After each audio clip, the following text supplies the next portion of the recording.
I'm standing in front of Geo's of Atlantic Beach on Beach Street, right before the Atlantic Beach Bridge. Behind me is a model of a nutcracker. Why am I here? Because of this week's Parsha. Parsha's Vayeshev starts out with the dreams of Yosef HaTzadik. And those dreams, of course, that his brothers don't like so much end up saving him because he's able to interpret the dreams of the baker and the wine steward. And then he's able to interpret the dreams, of course, of Paro. And then he's able to save his brothers. The Nutcracker Suite. There's a piece by Tchaikovsky, which is about a young girl that receives a nutcracker for a present at this time of year in Germany, actually.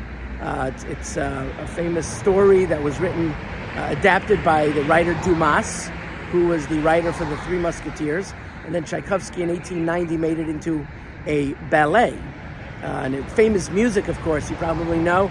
Dun da da da dun dun dun dun dun, and da da dun da da dun da da dun da da dun dun dun dun dun dun dun dun dun dun dun dun dun dun dun dun dun dun. Then there's da da da da da da da da da da da da da, and dun dun dun dun dun dun dun dun dun dun dun. A lot of famous music from this time of year. But really what it's about is a young girl gets this nutcracker, goes to sleep, has a dream that the nutcracker turns into, of course, a prince. And they live happily ever after, going to Candyland in the dream. Yosef's dreams, however, are different from the dreams of children's stories. Yosef's dreams teach us about Hashgacha Pratis, that Yosef was a Navi. He was able to, God was able to communicate with him through dreams. As a matter of fact, most Nevi'im received their prophecy through dreams.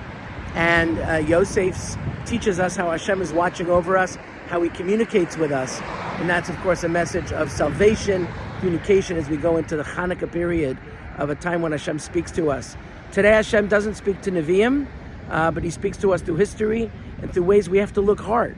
So we look hard, we see this beautiful nutcracker and drive by it and say, you know what? There is a message in the Torah. There is something that we could learn about the Nutcracker Suite, about the dreams, Tchaikovsky, and this time of year. Have a great, great week and a beautiful Shabbat.